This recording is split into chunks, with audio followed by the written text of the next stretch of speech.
All right, Grump, we're here in the section of your Grumpsville. Can you tell us a little bit about this area here? It's probably one of my favorites.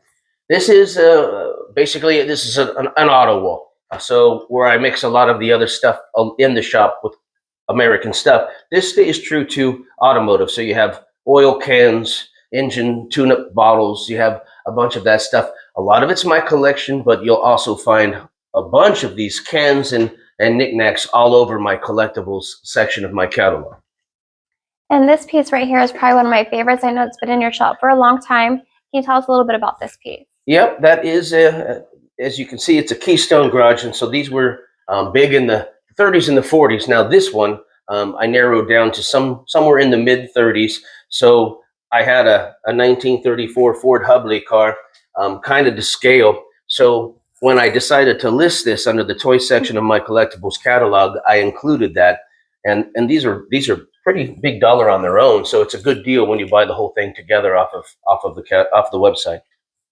Now I know this. You said this is probably one of your favorite pieces. Is the Fram filters? Can you tell us a little bit about this piece as well? Yeah, that was a 1950s.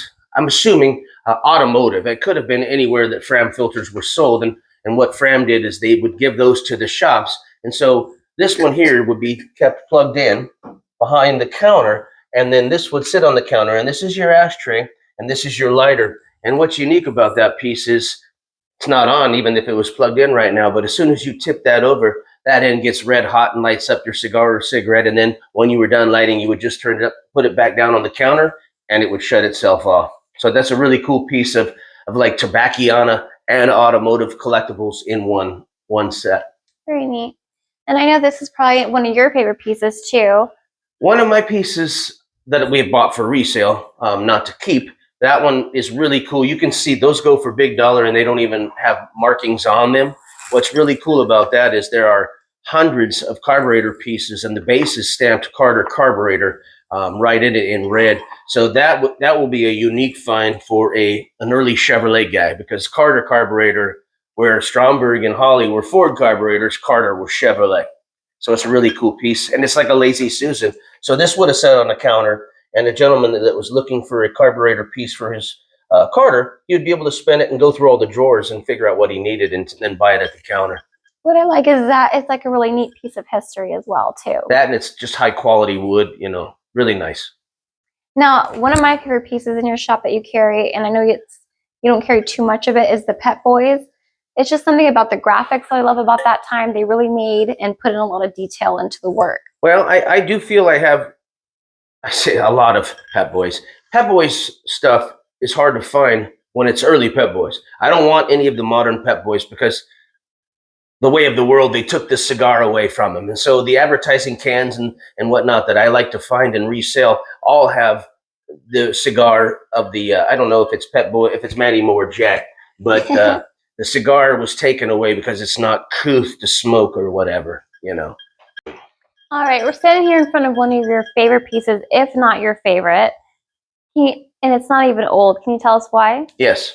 So when I drank beer, Miller High Life was my beer of choice. And of course, we all know my affinity for Hank Williams. And so I went back and I found a logo of the High Life from 1952. And I took that to my painter with an album cover that had Hank playing his guitar like that. And I told him what I wanted it to say. And he turned it into a sign that was made for Flathead Alley venue.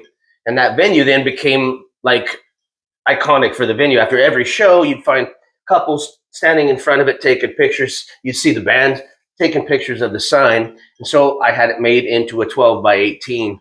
And so while I love that sign from the beginning, it just continues to grow. And then recently, the Hank Williams Museum contacted me, and now they carry that. I don't do a lot of wholesale, but when the museum asked you, can we carry your sign, and it's the Hank Williams Museum, I said, hell yes, you can. So that's why it's so one of my favorites. Very nice.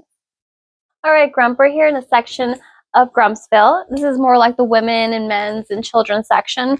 What's one of your favorite pieces in this area? Well, there are a couple here. One of them would be, I have my grandfather's glove in the window, his baseball glove in the window on display with a baseball a selection of goods for sale. And then I have a really cool late 1950s sit-down kids push car. And what's cool about it is they could steer it, and the wheels turn, and they would sit here and they would ride along, and then the doors slide open so they could stuff their toys in either through the back doors or the front doors. So I want to put our kids back on American goods, not Chinese stuff. And so I've got like that sit down car, and I've got a wooden rocking horse, and I've got several scooters all around the town. So that's one of my favorite pieces for sale to the public for sure. Although I really like the Colgate bubble baths, because for years I was told when women would open the door to my store that I was a man's store, and then they wouldn't even walk in. They would just go on. And so I've been adding a whole bunch of stuff so that women can actually decorate their bathrooms. They can actually cook in their kitchen with American goods. So there are quite a few pieces. This is in the general store here alone that I really like. For me being a woman, this is something I would put in our home. Right here, this just because of the color, the graphics, it's very 1930s, 1920s, and that's how my bathroom is decorated. So I would put this on the little mantle, you know, on top of the toilet. I have a little cabinet where I display all my head bases. So something like this would go in my home for sure. So if you're the vintage gal, we definitely have something for your home for sure. Yep, I think so too. And the men's things, and we also have the men's, we have like, you know, the cigarettes. Even if you're a woman, something like this for your coffee table would be really neat to have. Just there's so many things that you could bring a modern home into vintage for sure. So if you're that girl, we definitely have something for you. If you're that guy, we have something for you. If you're that family, we have something for your child as well. All right, babe. Thanks for the visit. Love you. Love you too.